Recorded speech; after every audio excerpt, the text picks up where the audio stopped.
देखो हमारे देश में हर किसी को आदत है बेफिजूल का ज्ञान देने की। पहले ये आदत बहुत कम लोगों में हुआ करती थी, पर जब से अंबानी जी ने हमारे देश में नेट को बहुत ज़्यादा सस्ता कर रखा है 2017 से, तब से हमारे देश में ये आदत बहुत ज़्यादा फैल चुकी है। और किसने बोला था? ले ले ले ले सुना क्या?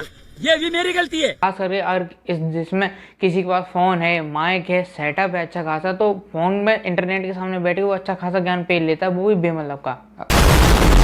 नहीं, ये बात मैं अपने लिए नहीं कह रहा या फिर और किसी के लिए नहीं कह रहा, मैं बात कर रहा हूँ यहाँ पे पॉडकास्ट करने वाले लोगों के लिए, और खासकर जो ऐसे लोग हैं जो बेमतलब का ज्ञान देते रहते हैं उनके बारे में हम बात करने वाले हैं। क्योंकि कुछ समय से पता नहीं इन लोगों की संख्या न जाने क्यों एकदम से बढ़ी चली जा रही है और ये सब चीज़ें वायरल भी बहुत ज़्यादा हो रही हैं। अब क्या करें, हमारे देश में और हमारे इंटरनेट पर ऐसा कुछ होता है, फालतू का ज्ञान ज़्यादा बिकता है। बात तो सही है।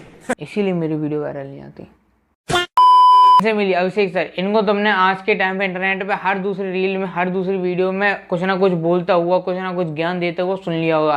जब भी तुमने इनकी वीडियो देखी होगी, तुमने सिर्फ और सिर्फ एक ही काम किया होगा, report.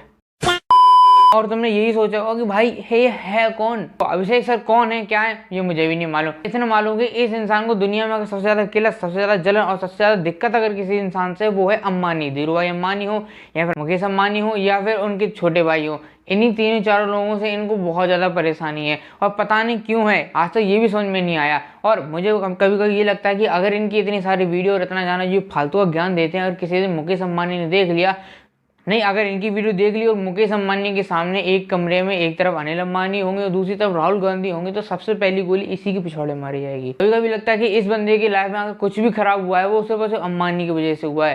Anil Ambani was that person जिसके घर पे शाहरुख खान डांस करने आता था। अंबानी इसके घर पे, आपको क्या लगता है अंबानी कितने पावरफुल है? आप खुद सोचो, अंबानी इसके घर पे खाना सर्व करने की फोटो आती है बड़े बड़े से। शाहरुख खान अंबानी घर पर नाचने जाता था, एक बार के मुकेश अंबानी की बात करता तो मान भी लेते, पर अनिल अंबानी के पास जाता था, हाँ आता था नाचने के लिए, ये पीछे पहले डांस किया करता था, वो भी शॉर्ट ड्रेस में पहन के। भैया अंबानी जी के घर पे पार्टी हो रही है, छोटा बेटा डांस कर रहा है और पीछे हमारे सल्लू मियां वो पीछे बैकग्राउंड डांसर बन के डांस कर रहे हैं। This is the power of Ambani's and that's Anil Ambani जब पार्टी मीटिंग में जाया करते थे, वहाँ होटल और बार में सबसे पहली बड़ी नचनियाँ तो यही तो थी, और इन्हीं को तो पता है कि इनके घर पे कौन नाचने आता था, ये जो कौन किया करता था। मतलब ये इंसान ऐसी कुरेद कुरेद के बातें अंदर से निकालता है ना, निकल के ये लगने लगता है ये साला चाहे तो इनके घर पे जासूसी करता है, वरना काम वाली की नौकरी पढ़ रखी है इसने। क्या आपने कभी सोचा भारत में वीड को लीगल क्यों नहीं किया जाता है? सिंपल सी बात है, जो भी व्यक्ति वीड लेता है उसने हमेशा ये चीज कही है कि एक अलग लेवल का स्टोननेस और क्लैरिटी आ जाती है। वाह, हमारे देश में वीड क्यों इलीगल है? अरे वीड इलीगल नहीं होगी तो क्या होगी?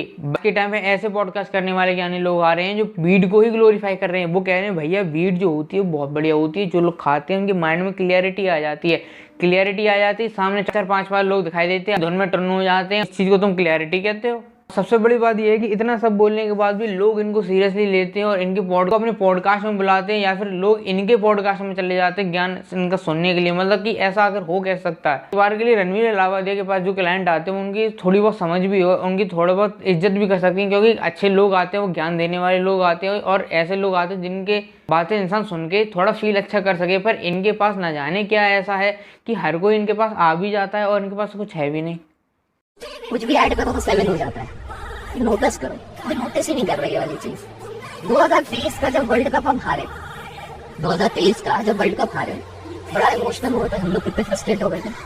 उनकी तरफ से कोई ट्वीट नहीं, ठीक है, पर्सनल चॉइस है, कोई बात नहीं।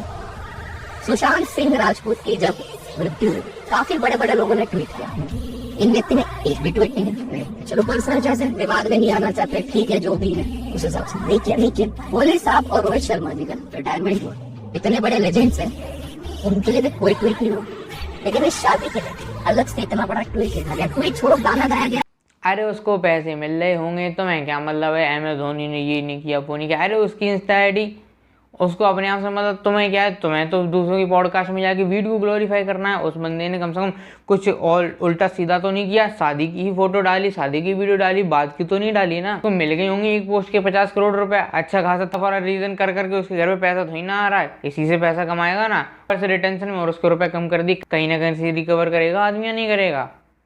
अब तुझे नहीं मिल रहे इसका मतलब ये थोड़ी ना किसी को मिल नहीं सकते, तुझे इस चीज़ से भी जलन होती है। अब देखो ये तो है अलग आदमी, इन्होंने अपनी ज़िंदगी हमें सिर्फ और सिर्फ अंबानी के ऊपर बकवास कर करके बना ली है, रील्स में वायरल होके बना ली है। ना ही इनके ज्ञान का कभी कोई सोर्स होता है, ना ही कोई बात होती है ऐसी जिससे लोग रिलेट कर पाए और उनकी बातों में कोई सेंस होता है। पर अब हम बात करने वाले मोस्ट सेंसिबल और सबसे ज़्यादा ज्ञानी जो एंटरप्रेन्योर है हमारे देश के, जो शार्क टैंक में एक बार आ चुके हैं, अश्विनी ग्रोवर के बारे में। देखो आपको बहुत अच्छे से मालूम होगा कि कुछ ही दिन पहले अश्विनी ग्रोवर में गए थे, यहाँ सलमान खान से बहुत अच्छे सुन के आए थे। अब इस सब चीज़ों का कारण ये था कि ये भी बहुत अच्छे तरीके से ज्ञान दिया करते थे, जैसे कि ये सलमान खान से मिलो तो 3 घंटे बैठा उसके साथ, उसके मैनेजर ने बोल दिया फोटो नहीं खिंचवानी, सर थोड़ा बुरा मान जाता है। मैंने साला मैंने नहीं खिंचवाऊंगा फोटो, मैं गार्ड में रहता हूं। बट बंदा बहुत स्मार्ट है, मतलब वो जो लोगों को लगता है ना कि हवा में, बंदा बहुत जनरली बहुत स्मार्ट है, उसको बिजनेस समझता है, उसको ब्रांडिंग समझती है, उसको अपनी इमेज बहुत क्लियर है क्या है। जब हम ऐड बना रहे थे, भाई को ये लगता है कि उन्होंने 1 या 2 कंपनी बना ली तो इस दुनिया में जो अंबानी वगैरह हैं वो भी, अरे हर चीज़ में अंबानी, इस दुनिया में जेफ बेजोस, एलोन मस्क, इन सबसे बड़े हैं, इनके सामने कोई कुछ है ही नहीं। सलमान खान आज का नहीं है, तुम तो कभी कुछ कंपनी बना के उसमें फ्रॉड करके बाहर निकल आए हो, पर वो बहुत टाइम से है। और जहाँ तुम 2-2 करोड़ के इन्फ्लुएंसर के पास जा जाके अपनी रीच बढ़ा रहे हो, वही इन्फ्लुएंसर इनके पास आके अपनी रीच सेटल करते हैं। थोड़ा बहुत लेवल का ध्यान रखा करो। और जब दम नहीं होती है कि सामने तरीके से उसी टोन में बात कर सके, तो अगर पीछे भी उसी तरीके से बात किया करें। बंदा है वो बंदा, कभी कभी ये समझ में नहीं आता कि इस इंसान के पास इतना पैसा कैसे, और आखिरी मीटिंग अटेंड कैसे करता है, जब इसको बात करने का तरीका नहीं है, ना ही कोई ढंग है किसी से बात करने का, ना ही कोई बात बोलने का इसके पास बिल्कुल भी ढंग है। यही नहीं पता चलता इसके पास साले पास पैसे आए कैसे, क्योंकि मीटिंग वगैरह करनी पड़ती है, लोग को इम्प्रेस भी करना पड़ता है, अपने प्रपोजल्स भी दिखाने पड़ते हैं। और इस अगर टोन में बात करता होगा तो सही है, इसको कंपनी से निकाल दिया गया। और ये दूसरों को ज्ञान ऐसे देता है जब न जाने कितना ये शुद्ध है, कितना ये बढ़िया, ये चालू है वो चालू है, 3 करोड़ ले लिया, 7 करोड़ ले लिया, इजी से मान लिया, भाड़ में जा फोटो नहीं खिंचानी, ऐसे सब टोन में अगर बात करता है ना, तो बाहर निकालने से कुछ नहीं हो, उस पर फट्टे बजने चाहिए। और यहाँ पे इतना बड़ा, यहाँ पे गैंगस्टर बनता है और इतना बड़ा ऐसा चौड़ में रहता है कि सही में कुछ बहुत बड़ा है इसके पास। पर जब सलमान खान के सामने गए तो पता नहीं ये सारी एटीट्यूड वगैरह सारी कहाँ चली गई, एकदम से समझ में नहीं आया।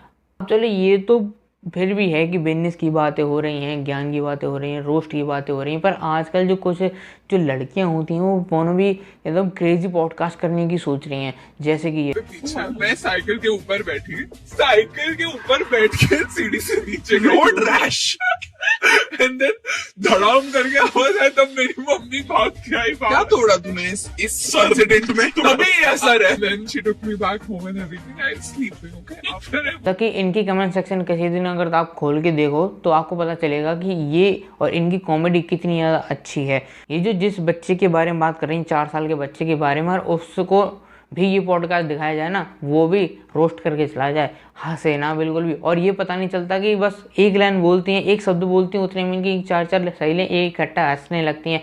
आखिर ऐसा हो क्या गया, मुझे अभी भी समझ में नहीं आ रहा है। हाँ, क्या ऐसा फनी हो गया कि मतलब कि हंसी ही नहीं रोक रही है, और ऐसी क्या बात हो गई कि बिल्कुल ही इसके ऊपर पॉडकास्ट बना दिए गए। और एक तो बात समझ में नहीं आती, रणवीर इलाहाबादी को कॉपी करने की सोच रहा था और कुछ लोगों ने ढंग से कॉपी कर भी लिया, अच्छे लोग भी बुला लिए, पर अब क्या हो गया कि आप आपस में 2-3 लोग बैठ जाएंगे, माइक लगा लेंगे पॉडकास्ट का कंडेंसर वाला और बैठ जाएंगे बकवास करने के लिए, उठा के अपलोड कर देंगे, कह देंगे भैया ये पॉडकास्ट है। यार पॉडकास्ट ऐसे होते हैं, इससे अच्छा तो टपरी पे इंसान बैठ जाए, उस पर ज़्यादा लॉजिकल और ढंग की बातें और ज्ञान वाली बातें मिल जाएंगी। कम से कम ऐसी चीज़ों पर हंसना, वीकनेस दिखाना तो नहीं पड़ेगा। खैर, ये वीडियो कैसे लगी मुझे कमेंट सेक्शन में जरूर बता देना। अगर ये वीडियो अच्छी लगी तो वीडियो को लाइक कर देना, चैनल को भी सब्सक्राइब कर लेना।